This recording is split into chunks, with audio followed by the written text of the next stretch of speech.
What's good with it, y'all? Y'all know what time it is, man. We're back with NBA Quick Hits Volume 22, NBA in-season tournament, quarterfinals, game kicking off. Hey, man, we got two games, so we're gonna knock them out in one video. You know what I'm saying? Let's get to it.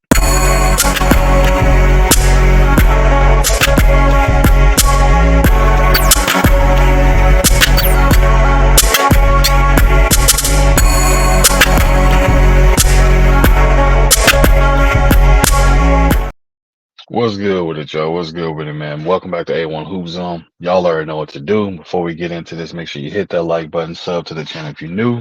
All right, y'all, we back, Volume 22, NBA Quick Hits. Got a special edition one and the in season tournament they got going on. So this is the quarterfinals. I'm gonna do a real high level version of explaining what this in season tournament thing is for y'all, man, to simplify it as best as I can. I know a lot of people like, man, what the hell is this tournament? What the hell is it? What's the meaning of it? What do they get out of it? This, that, and the third. So I'm gonna just give you a high level point of it, man. So for I would say for starters, they have the group play. Second part is when you once you get through in the group play and you phase into the next phase of that, it's gonna be knockout rounds.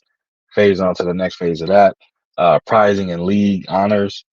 So pretty much you got quarterfinals, semifinals, and the championship game. You know what I mean? So the quarterfinals is starting what is December 4th through the 5th. The semifinals is on December 7th, and then the championship game is going to be this weekend on December 9th. Again, that's extremely high level point, how it works, very quick breakdown of it and the process of what they get from it. So pretty much everybody that's involved and how deep they go, everybody that's involved in the actual tournament has received some type of incentive that are active. Obviously, the further you go, the more incentives you get.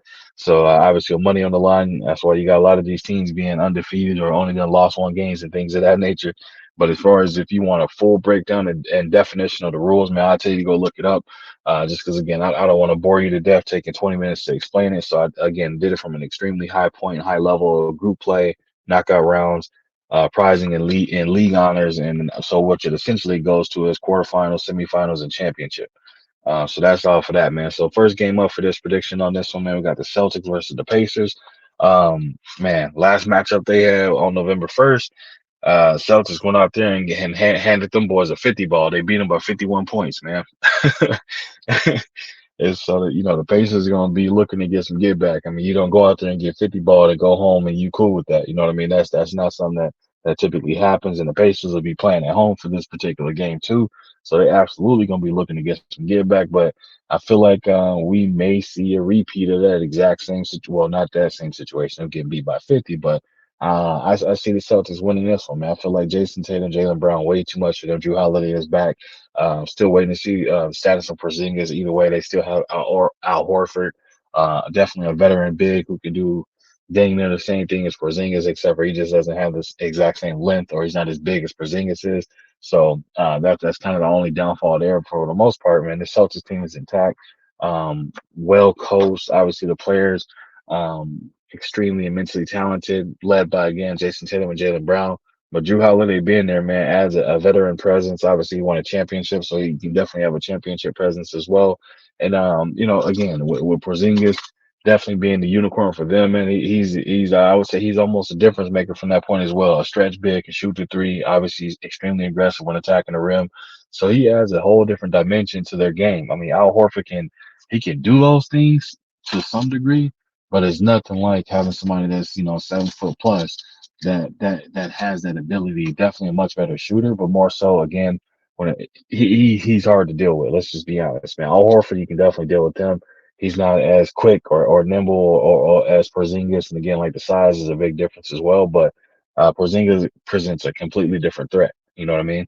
So I got the Celtics winning that. Would I be surprised if the Pacers won it? Absolutely not. Miles Turner, um, what Buddy Hill, Halliburton, all those guys there, man, they're playing hard, and they got this Indiana team definitely winning. Halliburton seems to be as the odd favorite of being the leader of that team.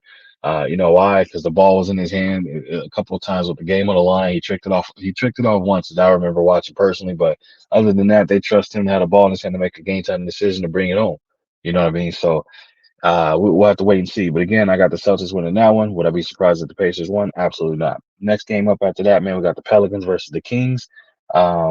Pelicans seem to have the Kings number. However, a lot of those games, it may have been when De'Aaron Fox was out. Why do I say that? First game on November 20th, the Pelicans beat them by 36 points. I'm not, there's a lot of blowouts happening this year, man. This is crazy. So on the 20th, they got beat by 36 points. Then on the 22nd, they lost again to the Pelicans by 5. So the Pelicans seem to have the Kings number to some degree. But again, with Swiper being back, you know what I mean? De'Aaron Fox is back. You still got Herter. Obviously you got Monk, Sabonis, and things of that nature, man. They're gonna have to make some adjustments to see themselves not dropping 3 games to this Pelicans team. Again, the Pelicans are not a team that are trash. They're not a team that's flying under the radar. Not anymore, at least. You know what I mean? But the Kings are one of those teams where people are looking at them now like they for real. You know what I mean? They're not looking at them like a one off or oh, there was a flash moment in the pan or anything like that. No, teams are acknowledging and seeing that this Kings team is back. And what I mean by back is I'm talking back when like Mike Bibby, Doug Christie, Peja Stojakovic, Lottie Divac, Chris Webber. I'm talking about back in that day where that team was what they were to be reckoned with. You know what I mean? They were a force. Only reason they didn't win the championships, they was having to run into my Lakers.